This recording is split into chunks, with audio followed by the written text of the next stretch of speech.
Hello students, good morning. कैसे आप लोग? आज हम आपका हिंदी का क्वेश्चन बैंक लेके आए हैं। ये बहुत जरूरी है, बहुत सारा क्वेश्चन इसमें रिपीट होता है। तो आप लोग कम से कम 5 साल का एग्जाम से पहले क्वेश्चन बैंक देख सकते हैं।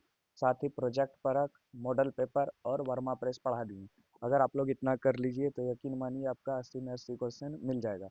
तो चलिए शुरू करते हैं। क्लास 10 हिंदी, हिंदी का मोस्ट इम्पोर्टेंट क्वेश्चन ये कि आपका क्वेश्चन बैंक है। तो ध्यान से आप लोग पढ़ लीजिए पिछले साल क्या आया है, समझ गए? ये आपके एग्जाम के लिए बहुत ही ज़्यादा जरूरी है। चलिए शुरू करते हैं। पहले है गद्यांश। इसको ध्यान से पढ़ के 1 से 4 नंबर का क्वेश्चन का आंसर देना है। देखिए गद्यांश भी मिल जाएगा, इसलिए हम गद्यांश पढ़ा रहे हैं। आदमी की पहचान उसकी भाषा से होती है और भाषा संस्कार से बनती है। जिससे जिसके जैसे संस्कार होते हैं वैसे ही उसकी भाषा होती है। जब कोई आदमी भाषा बोलता है तो साथ में उसके संस्कार भी बोलते हैं। यही कारण है कि भाषा के शिक्षक का दायित्व बहुत गुरुतर और चुनौतीपूर्ण है। परंपरागत रूप से शिक्षक की भूमिका इन तीनों कौशलों तथा बोलने, पढ़वाने और लिखवाने तक सीमित कर दी गई है। देखिए भाषा का 4 कौशल है, LSRW: listening, speaking, reading, writing. वही यहाँ पे दिया है। केवल यांत्रिक कौशल किसी जीती जागती भाषा का उदाहरण नहीं हो सकता। सोचना और महसूस करना दो ऐसे कारक है जिसमें भाषा सही आकार पाती है। इसके बिना भाषा संस्कार नहीं बन सकती। इसके बिना भाषा युगों तक लंबा सफर तय नहीं कर सकता। इसके बिना कोई भाषा किसी देश या समाज की धड़कन नहीं बन सकती। केवल संप्रेषण ही भाषा नहीं है। संप्रेषण माने बातचीत करना दूसरे से। दर्द और मुस्कुरा के बिना कोई भी भाषा जीवंत नहीं हो सकती। दर्द और मुस्कान के बिना कोई भी भाषा जीवंत नहीं हो सकती। मतलब ये भाषा के बारे में बताया गया है। चलिए अब क्वेश्चन देखते हैं। पहला क्वेश्चन, आदमी की पहचान किससे होती है? देखिए लिखा है भाषा से, तो क्या होगा? उसकी भाषा से। दूसरा क्वेश्चन, भाषा के कौशल क्या क्या है? अभी तुरंत बताया। भाषा को कौशल यहाँ भी दिया है, देखिए बोलना, पढ़ना, लिखना, ये सब है। तो सब होगा इनमें से सभी, पढ़ना, लिखना, बोलना। अगला, आदमी की पहचान, आदमी की भाषा से उसकी क्या पता चलता है? तो संस्कार पता चलता है। देखिए यहाँ पे लिखा गया है, भाषा बोलता है तो उसका संस्कार भी पता चलता है।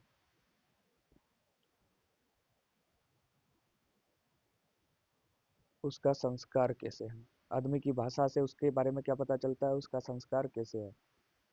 कौन से दो कारक है जो भाषा को सही आकार देता है? सोचना और महसूस करना। देखिए यहाँ पे दिया गया है, सोचना और महसूस करना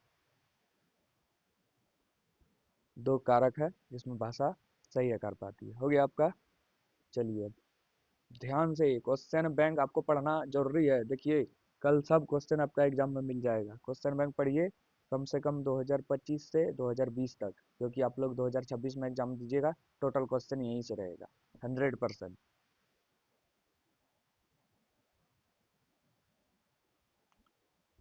मैं से तो क्या चाहिए, कलम या तलवार? दो में से क्या चाहिए, सॉरी, दो में से क्या चाहिए तुम्हें, कलम या तलवार? मन से ऊंचे भाव की, तन में शक्ति विजय अपार। कलम देश की बड़ी शक्ति, भाव जगाने वाली। दिल ही नहीं दिमागों में भी आग लगाने वाली। पैदा करती कलम विचारों के जलते अंगारे। और प्रज्वलित प्राण देश क्या कभी मरेगा मारे। लहू गर्म रखने को रखो मन में ज्वलित विचार। हिंसक जीव से बचने को चाहिए किंतु तलवार। दोनों जरूरी है। हिंसक जीव से तलवार बचाएगा। अगला, कलम और तलवार क्रमशः किसके प्रतीक है? कलम है ऊंचे भाव और तलवार शक्ति का। अगला, देश की बड़ी शक्ति क्या है? कलम पे, क्योंकि संविधान, कानून ये सब कलम से ही चलता है। हम लोग पढ़ लिख रहे हैं कलम के द्वारा ही। हिंसक जीव को बचने के लिए क्या चाहिए? तलवार चाहिए। अभी तुरंत बोले ऊपर में, कलम किसके जलते अंगारे पैदा करते हैं? विचारों के। चलिए अब आगे आपका गद्यांश, और सॉरी व्याकरण आ गया। अब गद्यांश हो गया 8 गो। अब व्याकरण जल्दी से इसको देखिए और ट्रिक भी समझिए। पहला, पक्षी आकाश में उड़ रहे हैं, ये क्या है? आक्रामक क्रिया। उड़ना आक्रामक क्रिया है। उसी तरह उड़ना, नाचना, सोना, हंसना, ये सब क्या है? दौड़ना, ये सब अकर्मक क्रिया है। याद रखिएगा, जिसमें क्रिया के साथ कर्ता हो, और जिसमें क्रिया के साथ कर्ता और कर्म भी हो उसको बोलते हैं सकर्मक। कौन सा वाक्य सकर्मक क्रिया है? देखिए, सोना अकर्मक है, कहाँ रहता है अकर्मक है, दौड़ना अकर्मक है। तो सौरभ ने पुस्तक खरीदी। क्वेश्चन पूछिए क्या खरीदी? पुस्तक। तो ये हो गया आपका सकर्मक। चलिए, रचना के आधार पर वाक्य के भेद। ये गलत है। रचना के आधार पर वाक्य के तीन भेद होते हैं, सरल वाक्य, संयुक्त वाक्य, मिश्र वाक्य। मेरी इच्छा है कि मैं सबकी सेवा करूं। मेरी इच्छा है, ये इस पे आश्रित है, तो ये क्या होगा? मिश्र वाक्य। क्या होगा? मिश्र वाक्य। यदि तुम परीक्षा में सफल होना चाहते हो तो परिश्रम करो। क्या करो? तो परिश्रम करो। ताकि नहीं होगा, अच्छा परिश्रम नहीं के लिए परिश्रम नहीं। अवधि का एक अर्थ होता है सीमा और दूसरा समय। अवधि, इतना समय अवधि दे रहा है तो समय हुआ। इनमें से कर्मवाचक का उदाहरण कौन है? कर्तरीवाचक होता है एक जो सिंपल होता है, एक होता है कर्मवाचक, कर्म की प्रधानता। कर्तरी में कर्ता की प्रधानता, ये नहीं। लड़के द्वारा पत्र लिखे जाते हैं, ये सब कर्तरीवाचक है। विद्या प्राप्त, विद्या को प्राप्त, कौन सा समास है? ये तत्पुरुष समास है।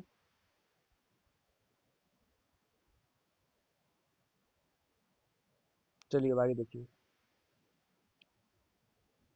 शाहनाई को शाहने अर्थात सुशील वाद्रों की शाह की उपाधि दी गई है। 16वीं शताब्दी के उत्तरार्ध में तानसेन के द्वारा रची बंदिश जो संगीत राम कल्पुदम से प्राप्त है, में शाहनाई, मुरली वंशी, श्रृंगी और मुर्ची आदि का वर्णन है। सुशील वाद्रों में शाह की उपाधि किसे दी गई? शाहनाई। इनमें से सुशील वाद्य कौन है? शाहनाई। फूक मार के जिसको बजाया जाता है। कहेऊ लखन मुनि सिलु तुम्हार, को नहीं जान विधि संसारा, माता पितहि उरी भय निकी, गुरिनी का सोच बड़ा जी। ये है राम लक्ष्मण भरत परशुराम संवाद का। तो परशुराम किसे अपना गुरु मानते हैं? शिव जी को। परशुराम के सिर पर अभी भी किसका ऋतु शेष था? गुरु का। चलिए आगे देखते हैं। मन्नू भंडारी का बचपन किस शहर में बीता? एक कहानी यह भी, अजमेर राजस्थान। नवाब साहब का साहस सहसा क्या करना लेखक को अच्छा नहीं लगा? भाव परिवर्तन, मतलब कोई भी हाव भाव नहीं दिया जब वो आया। लखनवी अंदाज के बारे में ही। चलिए आगे देखिए। चश्मे वाले की मृत्यु के बाद नेताजी की मूर्ति पर बच्चों ने कैसा चश्मा लगाया? सरकंडे का, मतलब घास से बना हुआ चश्मा, सरकंडे का। क्योंकि कैप्टन चश्मे वाला उसका चश्मा डेली चेंज करता था। भगत जी गाना गाते समय क्या बजाया करते थे? खिजड़ी, ये हाथ से बजाने वाला वाद्य यंत्र है। सहस्त्रबाहु कौन था? राजा। जो राम लक्ष्मण भरत परशुराम संवाद है, तो परशुराम इसी का वध किया था, भुजा काटा था 100 गो। कवि बादल से गरजने के लिए क्यों कहता है? हरियाली लाने के लिए नहीं, परिवर्तन लाने के लिए। तो ये है उत्साह कविता में, बादल गरजेगा तो क्या होगा? गर्जना उत्साह लाने का प्रतीक है, जिससे परिवर्तन आएगा, समाज में क्रांति आएगी। हरियाली नहीं। गोपियां ज्ञानी उद्धव को किस आधार पर परास्त करती है? तो वो वाक्य चाटू पे। मुख्य गायक को धीरज बांधने का काम कौन करता है? संगतकार। जब खाएगा बड़े बड़े कोर तब पाएगा दुनिया में ठोर, यह कथन किसका है? ये मैया का है, बापू जी का नहीं। 29 का बी होगा।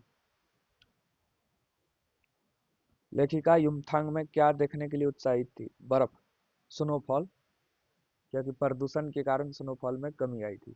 अब देखिए, अब आपका गद्यांश है, इसको आप लोग ध्यान से पढ़िए पहले। शास्त्री जी एक सबसे बड़ी विशेषता यह है कि वे समान परिवार में पैदा हुए, समान परिवार में ही उसकी परवरिश हुई, और जब वे देश के प्रधानमंत्री जैसे महत्वपूर्ण पद पर पहुंचे तब भी वह समान ही बने रहे। विनम्रता, सादगी और सरलता उसके व्यक्तित्व में एक विचित्र प्रकार का आकर्षण पैदा करता है। इस दृष्टि से शास्त्री जी का व्यक्तित्व बापू से अधिक करीब था, और कहना ना होगा कि बापू से प्रभावित होकर सन 1921 में उन्होंने अपनी पढ़ाई छोड़ दी। शास्त्री जी पर भारतीय चिंतकों डॉक्टर भगवान दास तथा बापू का कुछ ऐसा प्रभाव पड़ा कि वह जीवन भर उन्हीं के आदर्शों पर चलते रहे और औरों को उसके लिए प्रेरित करते रहे। शास्त्री जी के संबंध में मुझे बाइबिल की वह युक्ति बिल्कुल सही जान पड़ती है कि विनम्र ही पृथ्वी के वारिस होंगे। जो विनम्र व्यक्ति है वो क्या होंगे? पृथ्वी के वारिस। शास्त्री जी हमारे देश के स्वतंत्रता संग्राम में तब प्रवेश किया जब वे एक स्कूल के विद्यार्थी थे और उसकी उम्र उस समय 17 वर्ष थी। गांधी जी के आह्वान पर वे स्कूल छोड़कर बाहर आ गए। इसके बाद काशी विद्यापीठ में उन्होंने अपनी शिक्षा पूरी की। उसका मन हमेशा देश की आज़ादी और सामाजिक कार्यों की ओर लगा रहता था। परिणाम यह हुआ कि सन 1926 में लोक सेवा मंडल में शामिल हो गए। इसके बाद वे जीवन भर सदस्य रहे। देखिए ये इतना इम्पोर्टेंट पैसेज है, गद्यांश है, कि 3 बार रिपीट हुआ है। शास्त्री जी की सबसे बड़ी विशेषता क्या है? वही विनम्र थे, शांत थे। शास्त्री जी की सबसे बड़ी विशेषता यह है कि सामान्य परिवार में जन्म लेने वाले शास्त्री जी उच्च पद पाकर भी समान ही बने रहे। शास्त्री जी के व्यक्तित्व और आकर्षण बनाने वाले गुण क्या है? लाल बहादुर शास्त्री जी का व्यक्तित्व अत्यंत सादा लेकिन प्रभावशाली था। इतने लिख सकते हैं हम लोग। तो ये गद्यांश है, आप लोग सिर्फ देख लीजिए एक बार। शास्त्री जी का व्यवहार क्या था? तो ये ईमानदार थे, सादगी थे, विनम्र थे, देशभक्त थे। इतने लिख सकते हैं। शास्त्री जी के जीवन में किन किन महापुरुषों का प्रभाव पड़ा? महात्मा गांधी, उसके बाद पंडित जवाहरलाल नेहरू, लोकमान्य तिलक, दो तीन को लिख सकते हैं आप। शास्त्री जी के संबंध में बाइबिल की कौन सी युक्ति जान पड़ती है? विनम्र ही पृथ्वी के वारिस होंगे। शास्त्री जी ने स्वतंत्रता आंदोलन में भाग लेने की शुरुआत कब से की? ये की थी 17 वर्ष, मतलब स्कूल से ही। 1926 में शास्त्री जी किस संस्थान के सदस्य बने? तो लोक सेवा मंडल। इस गद्यांश का एक उपयुक्त शीर्षक क्या है? लाल बहादुर शास्त्री। स्वतंत्रता का पर्यायवाची शब्द क्या है? आज़ादी, मुक्ति, स्वाधीनता, ये सब है। ये एक बार देख लें आप लोग, हो गया। अब बुक का क्वेश्चन आंसर समझ गए। भगत की पुत्रवधू उन्हें अकेले क्यों नहीं छोड़ना चाहती थी? ये बाल गोविंद भगत का है। तो भगत का जब इकलौता बेटा मर गया था तो उसकी पुत्रवधू भगत को अकेले छोड़ना नहीं चाहती थी, क्योंकि भगत जी लगभग बूढ़े हो गए थे। तो पुत्रवधू चाहती थी कि बूढ़े में उसकी सेवा करे, खाना बनाए, पानी पिलाए, यही सब है, बीमार पड़ने पर देखभाल करे। भगत की पुत्रवधू उन्हें अकेले इसलिए नहीं छोड़ना चाहती थी क्योंकि वह उसकी सेवा करना अपना कर्तव्य और धर्म समझती थी। वह जानती थी कि वृद्धावस्था में भगत को किसी सहारे की जरूरत है। वह उसके प्रति स्नेह, सम्मान और कर्तव्य भाव से ओतप्रोत थी, इसलिए वह चाहती थी कि वे अकेले न रहे और उन्हें कोई कमी ना हो। इतने लिख सकते हैं आप लोग। अगला, बिस्मिल्लाह खां को शहनाई की मंगल ध्वनि का नायक क्यों कहते हैं? आप लोग इससे देख सकते हैं ये कितना इंपॉर्टेंट क्वेश्चन है। 9, 10, 14, 15, 16, 18, 20, 22, 25 सब में रिपीट हुआ है ये। तो लोकगीतों एवं चेतों में शहनाई का उल्लेख बार बार मिलता है। शहनाई को मंगल का परिवेश प्रतिष्ठित करने वाले वाद्य यंत्र माना जाता है। इसका प्रयोग इन जगहों पर मांगलिक विधि विधान के अवसर पर ही होता है। उस्ताद बिस्मिल्लाह खां शहनाई वादन के क्षेत्र में अद्वितीय स्थान रखते थे। इसी कारण उन्हें शहनाई की मंगल ध्वनि का नायक कहा गया है। लेखक को नवाब साहब के किन हाव भाव से महसूस हुआ कि वे उससे बातचीत करने के लिए तनिक भी उत्सुक नहीं थे? लेखक को डिब्बे में अचानक आया देखकर नवाब साहब की आंखों में असंतोष छा गया। ऐसा लगा मानो लेखक के आने से उसके एकांत में बाधा पड़ गया। उन्होंने लेखक से कोई बातचीत नहीं की, उसकी तरफ देखा भी नहीं। वे खिड़की से बाहर देखने का नाटक करने लगे, साथ ही डिब्बे की स्थिति पर गौर करने लगे। इससे लेखक को पता चला कि नवाब साहब उससे बातचीत करने के लिए उत्सुक नहीं है। ये भी दो तीन बार रिपीट हुआ है। कवि के अनुसार फसल क्या है? बहुत इंपॉर्टेंट, इससे ऑब्जेक्टिव भी बनता है। तो कवि के अनुसार फसल पानी, मिट्टी, धूप, हवा एवं मानव श्रम का मिला जुला रूप है। इसमें नदियों के पानी का जादू, पूछ सकता है किसका जादू? नदियों के पानी का जादू समाया हुआ है। कवि के अनुसार फसल, नदियों के पानी का जादू, मनुष्य के हाथों की स्पर्श की महिमा। किसके स्पर्श की महिमा है? मनुष्य के हाथों की। बुरी काली मिट्टी का गुणधर्म, किसका गुणधर्म है? बुरी काली मिट्टी का। सूरज की किरणों का रूपांतरण, किसका रूपांतरण है? सूरज की किरणों का। तथा हवा की थिरकन का सिमटा हुआ संकोच है। इस प्रकार फसल प्रकृति और मनुष्य के परस्पर सहयोग की सृजनात्मक परिणति है। यहीं तक लिख सकते हैं आप लोग। बहुत इंपॉर्टेंट क्वेश्चन है ये सब। कल भिड़ेगा ही दो चार क्वेश्चन। सब क्वेश्चन बैंक आप लोग देख लीजिए। 22 से 25 तक करा दिए हैं। गोपियों ने योग की शिक्षा हम लोगों को प्रेम और भक्ति के माध्यम से देने की बात कही। उन्हें यह माना कि सच्चा योग केवल कठिन साधना या तप से नहीं, बल्कि भगवान कृष्ण के प्रति प्रेम, समर्पण और भक्ति से प्रकट किया जा सकता है। इसमें लिखा है गोपियों ने योग की शिक्षा कैसे लोगों को देने की बात की? जिसका मन भटक रहा है, कृष्ण के प्रति सच्चा प्रेम नहीं है, वही सब है। तो गोपियों के अनुसार जो है कृष्ण के प्रति उसका प्रेम ही योग मतलब संदेश है उसके लिए योग की शिक्षा।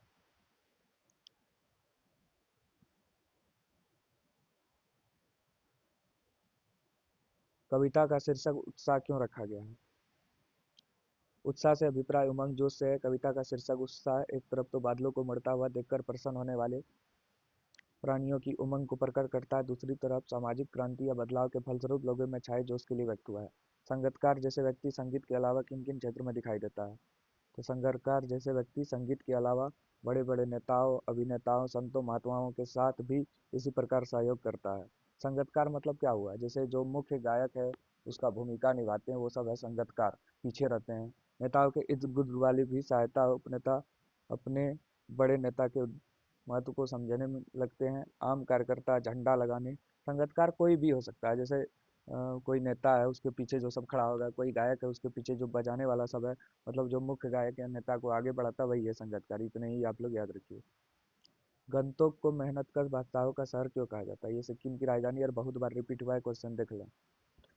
जो पढ़ा होगा क्वेश्चन बैंक सोचिए उसका 2025 में एग्जाम कैसे गया होगा, इसलिए आप लोग 2026 में एग्जाम दे रहे हैं तो क्वेश्चन बैंक पढ़िए। मेहनतकश का अर्थ है कड़ी मेहनत करने वाला। बादशाह का अर्थ है मन की मर्जी के मालिक। गंतोक एक पर्वतीय स्थल है पर्वत क्षेत्र होने के नाते यहाँ की स्थिति बड़ी कठिन है। अपने ज़रूरत पूरा करने के लिए लोगों को कड़ी मेहनत करनी पड़ती है। यहाँ के लोग इस मेहनत से घबराते नहीं, ऐसी कठिनाई के बीच भी मस्त होते हैं, इसलिए गंतव्य को मेहनत कर बादशाहों का शहर कहते हैं। मतलब पहाड़ी क्षेत्र है, यहाँ जीवन कठिन है, चढ़ना उतरना ये सब है। भगत का व्यक्तित्व और उसकी वेशभूषा का अपने शब्दों में चित्र प्रस्तुत करें। ये भी इम्पोर्टेंट क्वेश्चन है। भगत जी की उम्र 60 वर्ष से अधिक थी। उसका कद मध्यम व रंग गोरा था। उसके बाल सफ़ेद पककर सफ़ेद हो गए थे, जिससे उसका चेहरा जगमग रहता था। वे कमर में मात्र एक लंगोटी और सिर पर कबीरपंथियों जैसी कनपटी टोपी पहनते थे। जाड़ा आने पर एक काली कमड़ी ओढ़ लेते थे। वे मस्तक पर चंदन का रामानंदी तिलक लगाते थे। वे नाक के छोर से शुरू होते थे। उसके गले में तुलसी की जड़ों की एक बेडोल माला बांधी रहती थी। ऊपर से साधु की तरह दिखाई देने वाले भगत खेती बाड़ी वाले एक गृहस्थ थे, परंतु उसका विचार व्यवहार इतना पवित्र और आदर्शपूर्ण था कि गृहस्थ होते हुए भी वास्तव में वो सन्यासी थे। अगला, गोपियों द्वारा उद्धव को भाग्यवान कहने में क्या वह निहित है? भाग्यवान है माने कृष्ण के आकर्षण और प्रेम के समीप रहते हुए भी उसके आकर्षण और बंधन से मुक्त है। गोपियों ने उद्धव की तुलना कमल के पत्ते से किया है, जो जल में रहते हुए भी जल से अछूता है, और तेल की गगरी से, जिस पर तेल की एक बूंद भी नहीं, पानी की एक बूंद भी नहीं टिकती। तो वही सब इसमें दिया गया है। लोग स्टॉक में घूमते हुए चक्र कर लेखिका को पूरे भारत की आत्मा एक सी दिखाई देती है, क्यों? तो चक्र जो है ये बताता है, वीरता का प्रतीक है, जैसे आपको अशोक स्तंभ या तिरंगा झंडा में दिख रहा है। तो लोग स्टॉक में घूमते हुए चक्र को देखकर लेखिका को पूरे भारत की आत्मा एक ही दिखाई देती है, क्योंकि वह चक्र देश की एकता, गति और सांस्कृतिक संस्था का प्रतीक है। इसमें दो तीन चीज पॉइंट आप लोग लिख भी सकते हैं चाहे तो, वैसे जरूरी नहीं है। जीवन में खेलकूद का महत्व, ये आपको लिखना है निबंध एक, मेरा भारत महान। जीवन में खेलकूद का महत्व यहाँ पे लिखा गया है। तो देखिए, सबसे पहले यहाँ पे लिखा है